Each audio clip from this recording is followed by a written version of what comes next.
Assalamualaikum warahmatullahi wabarakatuh. Salam sejahtera untuk kita semua. Salam, Om Swastiastu, Namo Buddhaya, Salam Kebajikan, Rahayu. Perkenalkan, saya Wika Wahyu Pradeva, mahasiswa S2 KIP PKRI Pacitan, Program Studi Pendidikan Guru Sekolah Dasar. Di sini saya akan sedikit menjelaskan kaitannya dengan model Polya, jurus jitu dalam pemecahan masalah matematika. Ada beberapa hal yang ingin saya sampaikan, yaitu diantaranya yang pertama, latar belakang, yang kedua, konsep model Polya, yang ketiga, langkah-langkah model Polya, yang keempat, kelebihan model Polya, yang kelima, kekurangan model Polya, dan yang terakhir yaitu contoh soal dan penyelesaian yang menggunakan model Polya. Langsung saja yang pertama yaitu latar belakang. Matematika merupakan salah satu mata pelajaran penting yang harus dipahami oleh setiap peserta didik. Mengapa? Karena matematika merupakan mata pelajaran yang mampu memberikan pengalaman kepada siswa untuk memperoleh pengetahuan dengan cara menggunakan pemecahan masalah. Lalu apa pemecahan masalah itu? Pemecahan masalah merupakan inti dari pembelajaran matematika karena melibatkan kemampuan berpikir kritis, logis, dan kreatif. Namun, banyak siswa mengalami kesulitan dalam menyelesaikan soal matematika karena mereka tidak memiliki strategi atau pendekatan yang sistematis. Untuk mengatasi hal tersebut, George Polya, seorang matematikawan asal Hungaria, hadir dengan mengembangkan sebuah model pemecahan masalah yang sistematis. Model ini bertujuan untuk membantu siswa memahami dan menyelesaikan masalah matematika secara terstruktur dan logis, yang selanjutnya disebut dengan model Polya. Yang kedua yaitu konsep model Polya. Model Polya adalah pendekatan yang terdiri dari 4 langkah utama yang dirancang untuk membantu seseorang dalam memecahkan masalah matematika. Model ini menekankan bahwa pemecahan masalah bukan sekedar proses menemukan jawaban, tetapi proses memahami, merencanakan, melaksanakan, dan mengevaluasi solusi secara logis. Di dalam dunia matematika sendiri, pemecahan masalah bisa berarti menyelesaikan soal cerita, lalu mengaplikasikan matematika dalam kehidupan sehari-hari. Pemecahan masalah bukan hanya sekedar menemukan jawaban, tetapi juga melatih keterampilan berpikir kritis, analitis, dan kreatif dalam mengatasi tantangan matematis yang kompleks. Lalu bagaimana langkah-langkah model Polya? Di sini ada 4 langkah model Polya. Yang pertama yaitu memahami masalah. Langkah ini melibatkan membaca soal secara saksama, mengidentifikasi informasi yang diketahui dan yang ditanyakan, serta mengorganisir data dalam bentuk yang mudah dipahami, seperti gambar ataupun tabel.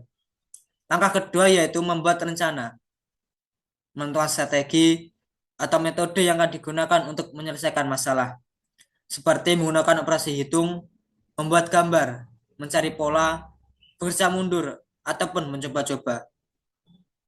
Langkah yang ketiga yaitu melaksanakan rencana, melakukan langkah-langkah penyelesaian berdasarkan rencana yang telah dibuat secara teliti dan sistematis. Ketelitian dalam hitungan dan logika sangat penting. Langkah yang terakhir yaitu mengevaluasi atau merefleksi, memeriksa kembali hasil dan proses penyelesaian untuk memastikan keakuratan dan mencari jalan lain jika diperlukan. Langkah ini juga bisa menjadi refleksi untuk menyelesaikan soal sejenis di masa depan. Lalu apa saja kelebihan model Polya? Di sini ada 4 kelebihan model Polya. Yang pertama yaitu meningkatkan keterampilan berpikir kritis dan logis. Yang kedua, memberi arah dalam pemecahan masalah. Yang ketiga, fleksibel dan mudah diterapkan. Dan yang keempat yaitu mendorong siswa untuk mandiri dan reflektif. Ada kelebihan, pasti ada kekurangan. Di sini ada 4 kekurangan model Polya. Yang pertama yaitu membutuhkan waktu yang lama. Yang kedua, tidak semua siswa terbiasa berpikir sistematis. Yang ketiga, kurang cocok untuk soal-soal rutin ataupun hafalan.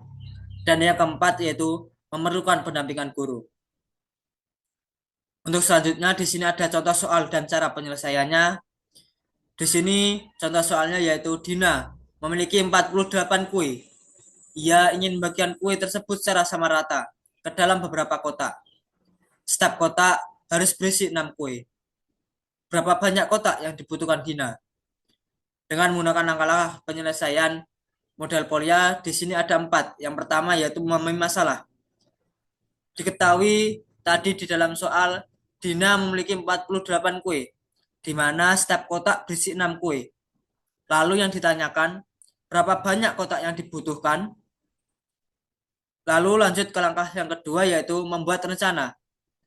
Untuk mengetahui berapa banyak kotak yang diperlukan, kita bisa menggunakan operasi pembagian dengan cara jumlah kue dibagi isi setiap kotaknya. Yang ketiga yaitu melaksanakan rencana. Tadi di langkah yang kedua yaitu membuat rencana sudah ditemukan yaitu dengan cara jumlah kue dibagi isi setiap kotak. Lalu kita laksanakan rencana tersebut di langkah yang ketiga, di mana jumlah kuenya yaitu 48 dibagi isi setiap kotak yaitu 6, di mana 48 dibagi 6 sendiri itu adalah 8. Langkah yang terakhir yaitu mengevaluasi atau merefleksi ulang. Apakah sudah sesuai rencana? Jika satu kotak berisi 6 kue, maka 8 kotak dikali 6 kue yaitu 48 kue, di mana jawaban sudah sesuai. Jadi dapat disimpulkan bahwa model Polya adalah pendekatan pemecahan masalah matematika yang sistematis dan efektif untuk siswa karena membantu mereka berpikir logis melalui langkah-langkah yang runtut. Dengan menggunakan model ini, siswa tidak hanya fokus pada jawaban akhir, tetapi juga pada proses berpikir yang mendalam, sehingga mampu meningkatkan keterampilan berpikir kritis dan pemahaman konsep. Berikut daftar referensi yang saya gunakan. Sebelum saya tutup, di sini ada suatu kalimat pernyataan dari Ian Stewart, yaitu merupakan matematikawan yang berasal dari Inggris, bahwa matematika adalah ilmu tentang pola, dan alam memanfaatkan hampir setiap pola yang ada. Jadi dapat diambil kesimpulan bahwa matematika itu sangat penting, di mana hampir setiap harinya kita menggunakan ilmu matematika dalam kegiatan kita. Mungkin sekian yang dapat saya sampaikan. Apabila ada kurang lebihnya saya mohon maaf. Akhirul kalam, billahi taufiq wal hidayah, wa ridha wa inayah, wassalamualaikum warahmatullahi wabarakatuh.